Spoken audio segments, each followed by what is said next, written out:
Millions of dollars in federal funds are coming to Green Bay to improve its shipping industry. The U.S. Secretary of Transportation, Pete Buttigieg, visited the future site of the Port of Green Bay to see how that money is going to be spent. Fox 11's Emily Matesic explains the impact of this funding. With the help of $10.1 million in federal grant funding, Green Bay and Brown County are moving forward with plans to redevelop the former Pulliam Power Plant into more dock space for shipping and transport. It is industrial property, and we're going to repurpose it into a state-of-the-art port facility that involved 1,700 feet of dock wall, dredging, filling behind the bulkhead line, putting in the rail lines, dealing with stormwater, brownfield redevelopment, along with other things like mooring features, security, things like that. The initial $30 million investment to create the new port will not only be beneficial to the Green Bay shipping industry, but the community as a whole. Project just during construction is going to have like a $60 million economic impact, and then after that it's going to have a $90 million economic impact on the Green Bay area as we grow the port and move more commodities and different commodities in and out of the Port of Green Bay. Once completed, the port's impact will be far-reaching. Now, this legislation is really an investment in more than just our infrastructure. It invests in our workers, our made in Wisconsin economy, and it invests in our future. U.S. Department of Transportation Secretary Pete Buttigieg joined Senator Tammy Baldwin and city and county officials for a boat tour of the future port area Wednesday afternoon. The secretary reiterating the importance of projects like the Port of Green Bay and how they are examples of the Biden administration investing in America. And the reality is, good infrastructure investments always pay off like that.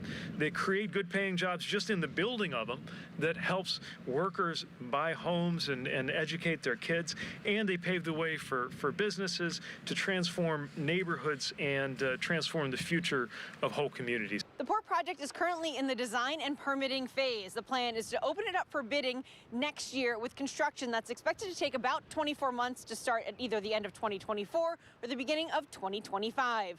Reporting in Green Bay, Emily Matesic, Fox 11 News. Port officials tell Fox 11 the additional $20 million needed to create the port have been secured through other grants and federal programs.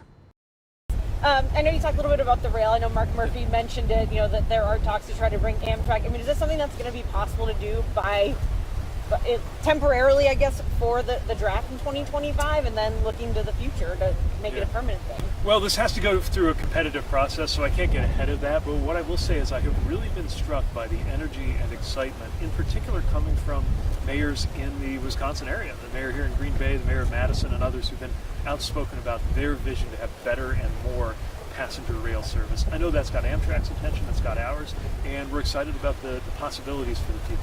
He also talked about cruise ships. Is that a possibility? Is that going to have to go through sort of the same process for the draft purposes? We have seen more activity in terms of cruise ships on the Great Lakes. It's not something you really heard much about a few years ago, but you're seeing it Traverse City, Michigan, where we make our home, and in this region. And a lot of that can be done without too much federal support, but I wouldn't be surprised if we saw applications from ports that are trying to add capacity that way. And a really exciting thing to see develop in terms of the jobs that it can support.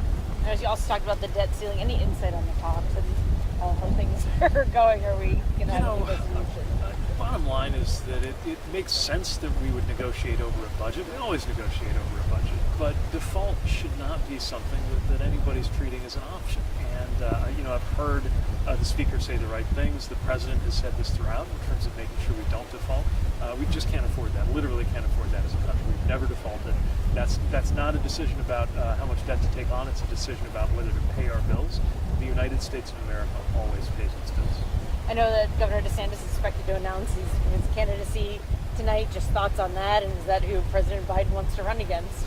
I can't talk about campaigns while I'm in this capacity. What I will say is that we have a great story to tell about our accomplishments as an administration, and they're benefiting red, blue, and purple states and counties, places, regardless of how they voted. And I'm really proud to be able to point to some of the specific, concrete, sometimes literally concrete improvements that we're delivering. That's going to continue to be my focus as secretary.